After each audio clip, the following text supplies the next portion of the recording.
Hi, this is Lara at Elliott Wave Stock Market with a Dow analysis for you after the trading session dated Wednesday, 2nd of November has closed. I'm recording this video 11:35 in the evening, New York time, after New York's close for the second. This is my daily chart for the Dow, following on from my main historic wave count. I have two historic wave counts. The main wave count sees the Dow as within a cycle degree wave C downwards. Within cycle wave C, primary wave 3 begins here. Within primary 3, intermediate 1 and 2 are now complete, and we're starting on intermediate wave 3 within primary 3 within cycle C.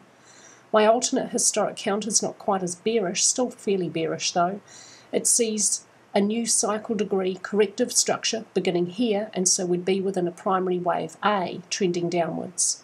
Within primary A, we'd have black or intermediate 1 or A if primary A is going to be a three-wave structure. Here's black or intermediate 2. And then we'd be expecting a third or a C wave down anyway. So in the short term, the difference isn't that great. And when they diverge, then I'll be running both alternate and main historic monthly wave counts alongside each other. Either way, I expect we have had a trend change here. It's most likely that we're going to see continuing downwards movement with an increase in momentum for the next couple of weeks or so to new lows for the Dow.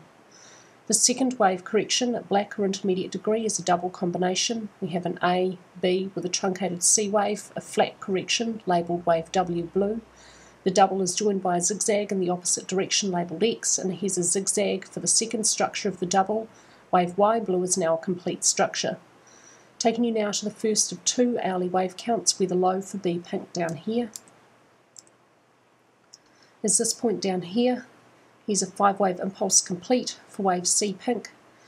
I had 3 hourly wave counts for the last analysis, and with price movement below this point here, one of my hourly wave counts which expected further upwards movement was eliminated or invalidated, and this second hourly wave count, which was the alternate, was confirmed. So at this stage I expect it's likely we've had a trend change. We've also got a pretty obvious trend channel breach of this channel containing wave C pink upwards. And on the daily chart, the trend channel around the zigzag for wave Y blue is also pretty obviously breached to the downside. So a couple of channel breaches indicate that we've had a trend change. We've got a nice 5-wave impulse down here with some adequate Fibonacci ratios. A flat correction for a second wave may have been over here, and I have an alternate which looks at the possibility of 2 pink continuing further. If it is over, then we shouldn't see movement above 11,876.76 tomorrow, and tomorrow we should see an increase in downwards momentum. If we see movement above 11,876.76, then we'll use my alternate wave count. With price movement below 11,391.29, would have full and final confirmation of this big trend change for the Dow. At that stage, we can have a lot more confidence that we have had a trend change at intermediate degree probably, and would be looking for new lows to form over the next couple of weeks.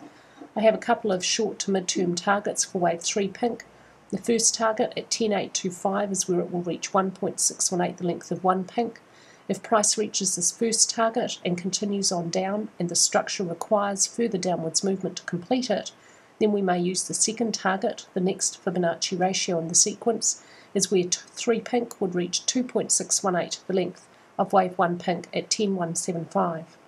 Taking you now to the alternate, which we should use if price moves above 11,876.76 tomorrow. This is the alternate possibility that wave 2 pink is unfolding as a double flat or double combination. We have ABC, a flat correction complete, which may be labelled wave W green. Within the first, which is the first structure of the double, would be joined by a zigzag in the opposite direction labelled X, which may end about 11,732. So either way, both my main and alternate wave counts are expecting further downwards movement tomorrow. Once we have the next little piece down, a 5-wave structure should be complete and obviously over on the 5-minute chart. At that point, the main and this alternate wave count then diverge. The main wave count sees this as 1, 2, 3. The alternate sees it as ABC. If after this piece of downwards movement is completed, price moves back into this price territory for wave A orange, that would indicate that this alternate is correct, because for the main we'd have 1, 2, 3 and 4 shouldn't move back into 1. 1, 2, 3 and ABC are essentially the same, they have the same subdivisions, so it's not until we get into that fourth wave or the following Y wave upwards that we'll know which of the two wave counts is correct. If this one turns out to be correct, then we wouldn't necessarily be expecting significantly higher highs, and 2 can't move beyond the start of 1, movement above 12,284.31 would invalidate this wave count. The purpose of a double flat or a double combination is mostly to move price sideways, so if this wave count turns out to be correct and wave 2 is continuing further sideways, I'd expect it to possibly make a slightly higher high above this point and maybe have an overshoot of the 0.382 Fibonacci ratio. And when it's all over, I'd then expect some strong downwards movement for a third wave. Movement below 11,391.29 will confirm a big trend change for the Dow, and this is why. This is still a viable alternate wave count. It is just possible that wave C pink of wave Y blue zigzag is still continuing further as an ending expanding diagonal where all the subwaves have to be zigzags. So we have to see this little piece of movement here as a zigzag. It's a bit ambiguous and it does reasonably well fit a zigzag. I've checked that on a 5-minute chart.